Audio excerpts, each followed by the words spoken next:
In 2045, we look back at 2025 as a year of reckoning, a financial and societal turning point that reshaped the way we understand value and wealth. It was a storm, a collapse of systems and ideas that many believed were unshakable. But amid the chaos, those who prepared, those who saw beyond the noise, emerged stronger. It started in the before times, following the COVID-19 pandemic of the early 2020s. Remote work, a temporary fix during the crisis, became a permanent reality for millions. By 2025, artificial intelligence had accelerated this trend. AI systems didn't just automate basic tasks, they began replacing entire sectors of the white-collar workforce.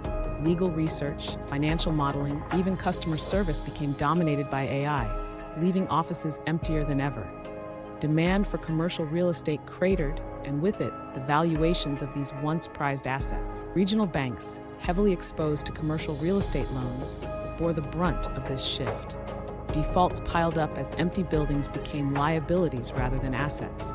One by one, banks fell, taking down depositors and small businesses that depended on their stability. While the banking crisis played out, the financial world faced another shock: the collapse of the U.S. Treasury market. Trust in U.S. debt, long considered the backbone of global finance, evaporated. Central banks in Asia and the Middle East, already wary of ballooning deficits and geopolitical tensions, began reducing their holdings of treasuries. Liquidity dried up, yields soared, and the risk-free status of U.S. government bonds became an empty promise.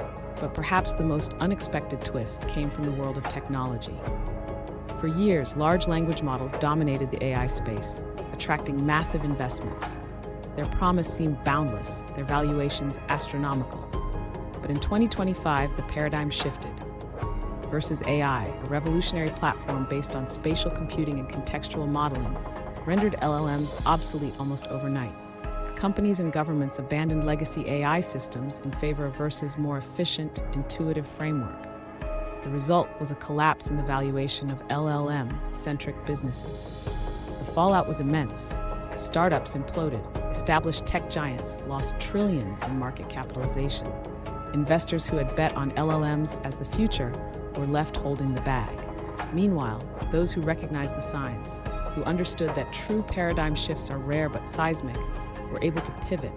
They invested in emerging platforms like Versus, which fundamentally redefined the role of AI in society.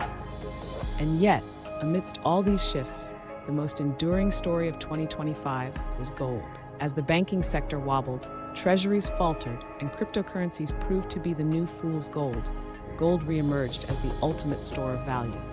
For decades, gold had been seen as a relic, a hedge for the cautious. But by 2025, it was clear that fiat currencies were failing. Hyperinflation in emerging markets and steady devaluation in developed economies made it impossible to ignore. Gold became not just a hedge but a necessity, a replacement for the failing promises of paper money. Central banks, particularly in Asia, dramatically increased their gold reserves. The People's Bank of China openly discussed pegging its digital yuan to gold, a move that shook the global financial system. Confidence in fiat currencies eroded further, and gold prices surged, well surpassing $3,000 an ounce as the crisis deepened. For individual investors, the path to wealth preservation was clear: physical gold. Bullion, coins, and bars became the go-to assets for those seeking to safeguard their wealth. Mining stocks saw their values soar as the demand for gold skyrocketed.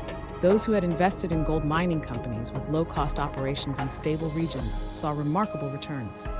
The people who won in 2025 didn't just rely on gold's historical reputation. They understood the importance of undervalued opportunities in the gold sector. They bought physical metal before premiums surged. They invested in mining projects that the market had overlooked, projects that suddenly became gold mines, literally and figuratively, when prices rose. For those who parked their money in tangible assets, 2025 was not a year of ruin, but one of validation. Silver, gold, and even farmland became the cornerstones of a new financial reality. And while some sought speculative profits in cryptocurrencies, their dreams were dashed as the so-called digital gold revealed itself as nothing more than a bubble, a stark contrast to the enduring value of the real thing.